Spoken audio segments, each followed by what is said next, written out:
Yeah, we wrote the song with Holly from Adwaith. Me and Seb wrote the music and then we sent it over to Holly and then she put her twist on it. So the first lyric is Codian Bore, Diavel ar de Gefn. So that is when you wake up in the morning and the devil's already on your back, and that essentially means all the negative thoughts, and they're already on you when you wake up.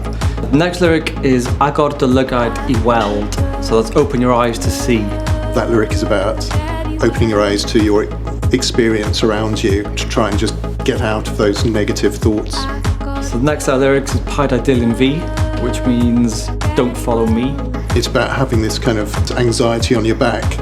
It's like just trying to escape it, and Holly's kind of rendition of it, it's kind of quite pleading. She's really trying to escape it. Just really makes the song, I think.